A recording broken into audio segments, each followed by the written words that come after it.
Dear students, we are going to start the first lesson of class 12th, whose name is the last lesson of English literature book. इस book का नाम है flamingo, जिसकी image आपके सामने show कर रही है। फ्लेमिंगो का जो मीनिंग है tall, pink, wading birds with long legs, slender necks. Flamingo एक ऐसी चिड़िया का नाम है जो लंबी होती है, पिंक कलर की होती है। बैडिंग बर्ड्स ऐसी चिड़िया जो पानी की भोजन की तलाश में पानी के अंदर चली जाती है, स्पेशली जो शैलो वाटर्स होते हैं। मतलब such bird which searches its prey या its food in the water, उसे बैडिंग बर्ड्स कहते हैं। विथ लॉन्ग लेग्स, इसके पैर कैसे हैं? लंबे हैं। स्लेंडर नेक, और उसकी गर्दन पतली है। क्लियर हो गया? फ्लेमिंगो एक ऐसी चिड़िया जो लंबी होती है, पिंक कलर की होती है, पानी के अंदर रहती है, पानी में अपने भोजन को तलाश करती है। इसके पैर लंबे होते हैं और इसकी गर्दन जो होती है पतली होती है। लास्ट लेसन इस सबक का टाइटल है। इससे ये पता चलता है कि इसके अंदर कहीं न कहीं एक फेयरवेल है, जुदाई है, ठीक है, विदाई है। कुछ ऐसी चीज़ें हैं जिसमें पूरा इन्वायरमेंट बिल्कुल गमज़दा हो जाता है। इसके अंदर फ्रांज और एम हैमेल दो इम्पोर्टेंट कैरेक्टर हैं। फ्रांज जो है एज ए प्रोटागोनिस्ट है, मतलब इस कहानी का मेन कैरेक्टर है, और एम हैमेल जो हैं टीचर हैं जो बच्चों को फ्रेंच पढ़ाते हैं। अबाउट दी आथर के बारे में जान लीजिए। अल्फोंसे डॉर्डे जो 1840 में बॉर्न हुए और 1897 में एक्सपायर किए। ये क्या थे? Was a French novelist. ये एक फ्रेंच नॉवेलिस्ट थे। नावल के बारे में आपको मालूम है कि novel a book that tells story, ऐसी किताब को कहते हैं जो स्टोरी को बतलाती है। अबाउट पीपल, उस स्टोरी में लोग के बारे में, एंड इवेंट्स, कोई घटना हुई होगी, ठीक है, कोई वाक़या हुआ होगा, लेकिन दैट आर नॉट रियल। वो जो भी इवेंट्स हुए, जो भी पीपल के बारे में लिखा गया है वो रियल नहीं है, वास्तविक नहीं है। तो नावल उसको कहते हैं जिसके अंदर सच्चाई नहीं होती। तो अल्फोंसे डॉर्डे ये एक फ्रेंच नॉवेलिस्ट हैं, और क्या हैं? शॉर्ट स्टोरी राइटर हैं। छोटी छोटी कहानी के लेखक हैं, छोटी छोटी कहानी के लिखने वाले हैं। The last lesson is set in the days of the Franco Prussian war. ये लास्ट लेसन इसको लिखा गया या इसको सेट किया गया उन दिनों जब फ्रैंको प्रूशियन वार छिड़ा हुआ था, जब फ्रैंको प्रूशियन जंग हो रही थी। उन्हीं दिनों वो कब? 1870 से लेकर के 1871 तक चली। उसी दौरान इस लास्ट लेसन को लिखा गया, इन विच उस जंग में फ्रांस वाज डिफीटेड, फ्रांस से हार गया था या फ्रांस को हरा दिया गया था बाय प्रूशिया। किसके द्वारा? प्रूशिया के द्वारा। Led by Bismarck. उस जंग की नुमाइंदगी या लीडरशिप किसके हाथ में थी? बिस्मार्क। यहाँ पे बिस्मार्क के बारे में है कि मिनिस्टर प्रेसिडेंट ऑफ प्रूशिया, ये उस वक्त मिनिस्टर थे, प्रेसिडेंट थे किसके? प्रूशिया के। क्लियर? बिस्मार्क के बारे में पूछा जाएगा कि हु वाज बिस्मार्क, तो your answer should be Bismarck was minister president of Prussia. तो बिस्मार्क जो है लीड कर रहे थे, ठीक है, और फ्रांस जो है हार गया था, प्रूशिया जीत गया था। Clear? Prussia then consisted of what now are the nations of Germany, Poland and parts of Austria। हाँ, प्रूशिया प्रूशिया जो है then consisted of what now are the nations of Germany, Poland and parts of Austria. Prussia उस वक्त consist करते हैं अपने cover में ले लेना, अपने, ठीक है, कब्जा कर लेना, या वो पूरी तरह से घेरा हुआ था। जो इस वक्त जर्मनी, पोलैंड और ऑस्ट्रिया के पार्ट समझे जाते हैं, उस वक्त प्रूशिया उस सब पे हावी था। ठीक है, ये सब प्रूशिया के अंदर आते थे। इन दिस स्टोरी, इस कहानी में द फ्रेंच डिस्ट्रिक्ट्स, जो फ्रेंच डिस्ट्रिक्ट थे Alsace and Lorraine, have passed into Prussian hand.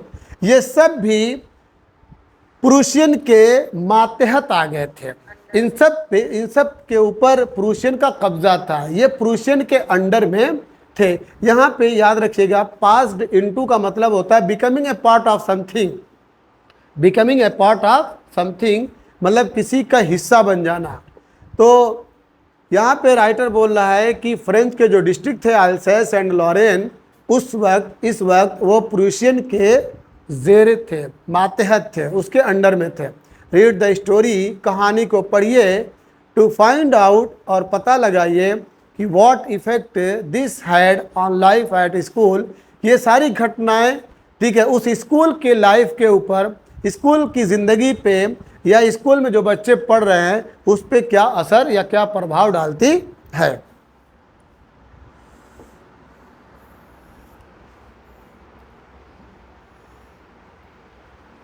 कहानी यहाँ से शुरू हो रही है कि आई स्टार्टेड फॉर स्कूल। आई का मतलब यहाँ पे कौन है? फ्रेंड्स है। बहुत अच्छी बात, आई यहाँ पे फ्रेंड्स है।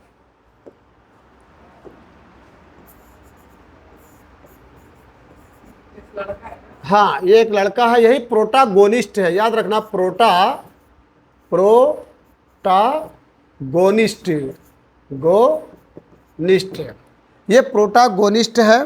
कौन? प्रोटागोनिस्ट कहते हैं नायक। प्रोटागोनिस्ट माने नायक, ठीक है, तरफदार। और इसी का जो अपोजिट है वो एंटागोनिस्ट है, याद रखना, एंटागोनिस्ट। एंटागोनिस्ट मतलब प्रतिद्वंदी, ठीक है, उसके खिलाफ। क्लियर? तो आई स्टार्टेड फॉर स्कूल, मैं स्कूल के लिए चल पड़ा, ठीक है, मैं स्कूल के लिए रवाना हो गया। वेरी लेट, बहुत देर से, मतलब काफ़ी ताख़ीर हो चुकी थी, काफ़ी देर हो गई थी। दैट मॉर्निंग, उस सुबह यानी उस दिन मैं काफ़ी देर से स्कूल के लिए, ठीक है, रवाना हुआ। समझ में आई बात? And was in great dread of A scolding, और मैं पूरी तरह से डरा हुआ था ऑफ स्कॉल्डिंग, कि मुझे डांट पड़ेगी, मुझे डांटा जाएगा। मतलब I was in great that I, ठीक है, आई में बी स्कॉल्डेड, हो सकता है कि मुझे डांटा जाए, मुझे डांट पड़ेगी। इसके लिए मैं बहुत भयभीत था, डरा हुआ था। स्पेशली बिकॉज, ठीक है, ख़ास तौर से वजह यह बन रही थी कि M Hamel had said, M Hamel ने कहा था कि he would question us on participle, कि वो जो है he would ask questions us on participle, participle के ऊपर वो सवाल करेंगे। पार्टिसिपल जानते हैं क्या होता है? पार्टिसिपल क्या होता है? हाँ, तो बच्चों इसको कहते हैं पार्टिसिपल की a word that is formed from a verb. एक ऐसा शब्द, एक ऐसा word that is formed from a verb, जो किससे बनता है? वर्ब से बनता है। And that ends in ING, और आईएनजी पे वो ख़त्म होता है, ठीक है। प्रेजेंट पार्टिसिपल, पास्ट पार्टिसिपल, ठीक है। तो प्रेजेंट पार्टिसिपल का कोई भी एग्जांपल आप दीजिए, आईएनजी लगा के, ईटिंग है, डांसिंग है, ठीक है। तो फ्रेंच कह रहा है कि M Hamel had said, M Hamel ने कहा था कि ही वुड क्वेश्चन अस, वो हमसे सवाल करेंगे, किसके ऊपर? पार्टिसिपल के ऊपर। And I did not know, और मैं नहीं जानता था, मुझे मालूम ही नहीं था, the first word about them, participle के बारे में मैं एक शब्द भी नहीं जानता था, मुझे पार्टिसिपल का पी तक नहीं पता था। यही वो डर था जिसकी वजह से मैं स्कूल जाने से, ठीक है, घबरा रहा था। फॉर अ मोमेंट एक क्षण के लिए, एक लम्हा के लिए, I thought of running away, मैं सोचा कि भाग जाऊं। एक लम्हे के लिए मैंने सोचा कि मैं भाग जाऊं and spending the day out of doors, और पूरा दिन जो है इस कैंपस के बाहर गुजार दूं। आउट ऑफ डोर का मतलब एक इंसान जो है कहीं पे जो उसके रहने की जगह है वहाँ ना पाया जाए, बल्कि कहीं और चल जाए, आउट ऑफ स्टेशन। तो यहाँ पे आउट ऑफ डोर का मतलब स्कूल से बाहर चल जाऊँ, ठीक है। I thought of running away, मैंने सोचा कि मैं भाग जाऊँ और ठीक है स्कूल के बाहर पूरा वक्त गुजार दूँ। इट वॉज सो वार्म, क्यों? क्योंकि तो यहाँ पे it was so warm so bright, ध्यान दीजिएगा, it was so warm so bright, ये एक्सक्लेमेटरी सेंटेंस है। एक्सक्लेमेटरी सेंटेंस ये डिस्क्राइब अबाउट द वेदर, ये मौसम के बारे में बता रहा है, ठीक है, मौसम के बारे में बता रहा है। It means the weather was bright sunny and warm, मौसम बहुत अच्छा था, मौसम बहुत खुशगवार था।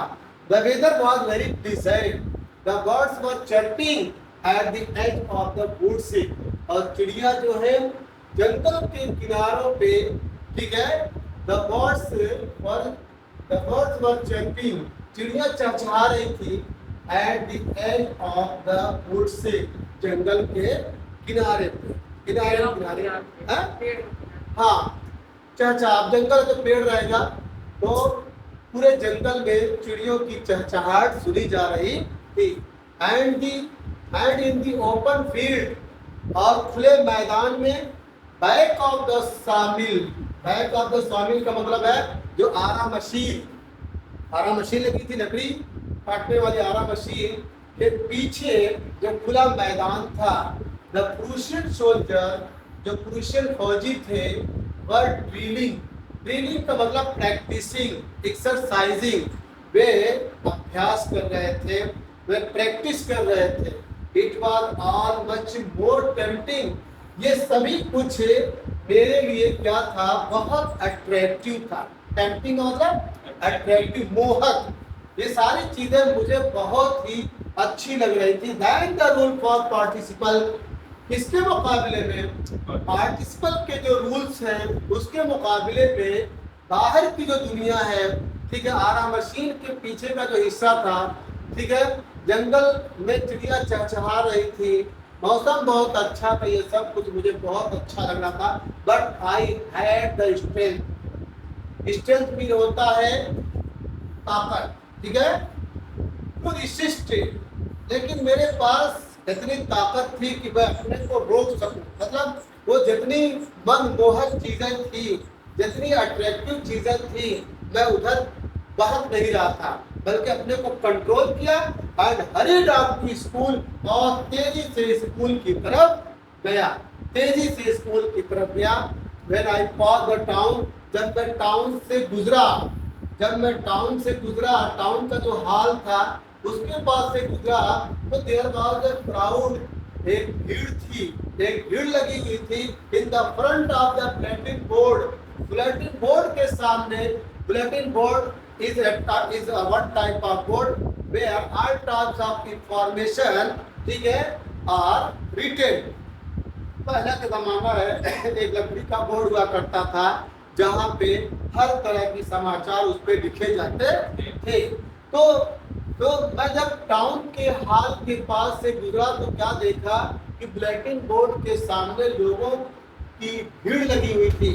फॉर द लास्ट 2 years से, पिछले 2 सालों से, ऑल आवर बैड न्यूज, हमको जितनी भी बुरी खबरें मिल रही थी वो कहाँ से आ रही थी, फ्रॉम देयर, उसी बुलेटिन बोर्ड से हम लोग प्राप्त करते थे।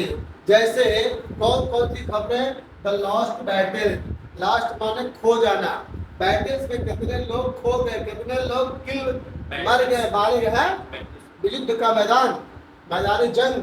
देन ड्राफ्ट, और उसके बाद जो ड्राफ्ट होता है जिसको मुसवदा कहते हैं अ पीस ऑफ राइटिंग, कोई लिखा हुआ तहरीरी शक्ल में, लिखित फॉर्म में कोई चीज, ठीक है, विच विल प्रोबेबली, ऐसी लिखी थी जो परमानेंट ना हो, कभी भी बदली जा सकती है, ठीक है। तो उसी का एक ड्राफ्ट हुआ। The orders of the commanding officer, जो कमांडिंग ऑफिसर के ऑर्डर थे, ये सारी चीजें हम लोग कहाँ से पाते थे, कहाँ से, बुलेटिन बोर्ड से। सो वार्म, देखो तुमको फिर से नहीं समझ में आया, ठीक है। It was so warm so bright, ये एक्सक्लेमेटरी सेंटेंस है, means this sentence describes about wealth weather. ये सेंटेंस वेदर के बारे में डिस्क्राइब कर रहा है कि वेदर कैसा था। वेदर कैसा था? The weather was bright sunny and warm, ठीक है। Also you may say that the weather was very pleasant. मौसम कैसा था? बहुत ही ब्राइट था, सनी था, धूप निकली थी, और वार्म था, ठीक है, हल्का गर्म था, मीन्स बहुत ही खुशगवार था। The birds were chirping at the edge of the woods, और जंगल के किनारों पे चिड़ियाँ चहचहा रही थी। And in the open field back of the sawmill, और सामिल जो आरा मशीन के पीछे का जो ओपन फील्ड था, वहाँ पे प्रूशियन सोल्जर्स वर ड्रिलिंग। प्रूशियन सोल्जर जो है प्रैक्टिस कर रहे थे, प्रैक्टिस में बिजी थे। It was all much more tempting, ये सभी चीज़ें टेम्पटिंग, मुझे मोह रही थी, मतलब मुझे अच्छी लग रही थी, ये मुझे लुभा रही थी। Then the rule for participle, ठीक है, किसके मुकाबले में? जो पार्टिसिपल का रूल है, ठीक है, उसके मुकाबले में ये सारी चीज़ें मुझे बहुत ही, क्या नाम है, खुश कर रही थी, मेरे मन को मोह रही थी। But I had the strength to resist, लेकिन मैं जो है उन चीज़ों की तरफ जाने के लिए तैयार नहीं था। I was not ready to go, ठीक है, to enjoy those things. I had the strength, यानी मेरा एम्बिशन था कि मैं कहाँ जाऊँ, स्कूल की तरफ, इसीलिए आई हरीड ऑफ टू स्कूल, मैं स्कूल की तरफ तेज़ी से भागा। अब जब स्कूल की तरफ जा रहा है तो क्या देख रहा है? When I pass the town hall, जब मैं टाउन हॉल के पास से गुजरा तो there was a crowd in the front of the bulletin board, तो बुलेटिन बोर्ड के पास बहुत बड़ी भीड़ लगी हुई थी। Bulletin board is that board where all types of information, ठीक है, all types of instruction are being, ठीक है, written, clear. For the last 2 years, पिछले 2 सालों से ऑल आवर बैड न्यूज़, हम जो भी बुरी खबरें पा रहे थे, कहाँ से पा रहे थे? बुलेटिन बोर्ड से पा रहे थे। जैसे लॉस्ट बैटल्स थे, ड्राफ्ट थे, the orders of the commanding officer, ये सारी चीज़ें हम वहाँ से पा रहे थे। And I thought to myself, और मैंने खुद से सोचा, विदाउट स्टॉपिंग, बगैर अपने को रोके हुए, मैं रुक नहीं रहा हूँ, सोचा what can be the matter now, अब मैटर क्या हो सकता है, यहाँ पे कौन सी घटना घट सकती है, या क्या घटा होगा, इसके बारे में मैंने खुद से सोचा। Then as I hurried by as fast as I could go, तब उसके बाद मैं इतना तेज़ी से भागा जितना मेरी कैपेसिटी थी, जितना मेरे पास स्टेमिना थी, ठीक है, जितना मुमकिन हो सकता था, जितना संभव हो सकता था, उतना तेजी से मैं, क्या नाम है, हाँ, स्कूल की तरफ गया, भागा। देन एज आई हरीड, जितना जल्दी हो सकती थी, जितना तेज मैं अपने पैरों को दौड़ा सकता था, उतना तेजी से मैं स्कूल की तरफ भागा।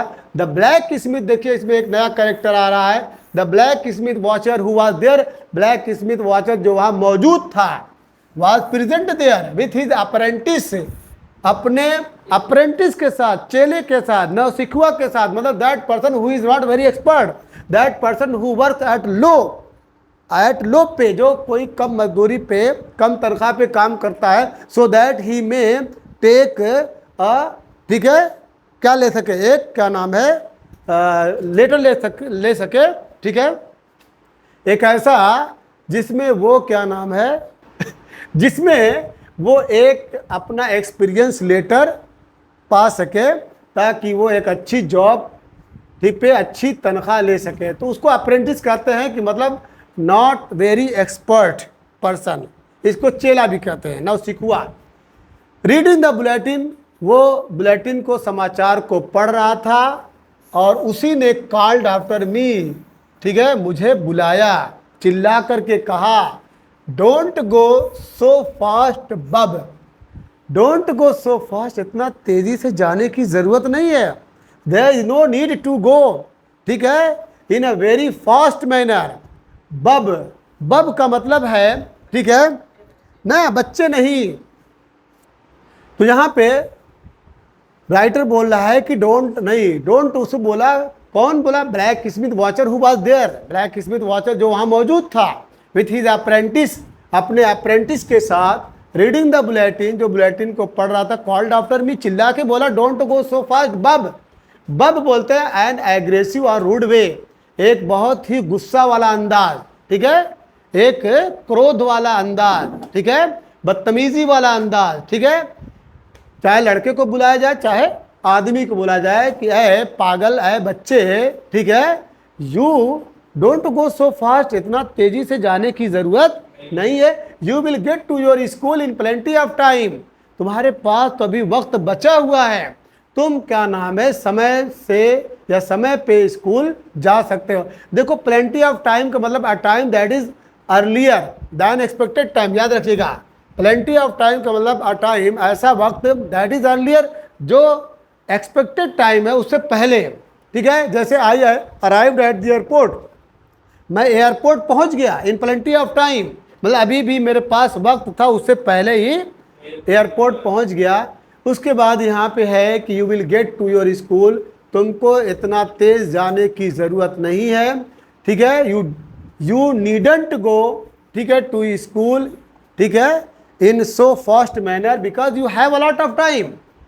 उसके बाद आई थॉट, मैंने सोचा, he was making fun of me, लग रहा है वो मुझे, मेरे साथ मजाक कर रहा है, वो मुझे बेवकूफ़ बना रहा है। एंड रीच डे, और मैं पहुंचा एम हैमेल्स लिटिल गार्डन, एम हैमेल्स के उस छोटे से बागीचे में, ऑल आउट ऑफ ब्रेथ, कैसे पहुंचा? ऐसे पहुंचा कि मैं हाँफ रहा था, ठीक है, क्योंकि मैं तेज़ी से भागा था। जब मैं वहाँ पहुंचा तो एट दैट टाइम, ठीक है, उस वक्त मैं हाँफ रहा था या हाँफते हुए वहाँ तक पहुँचा। बच्चों इसके बाद हम कल जब वो स्कूल में पहुँच गया, अब क्लास के अंदर का माहौल क्या है, ये सारी चीज़ें हम, ठीक है, कल एक्सप्लेन करेंगे।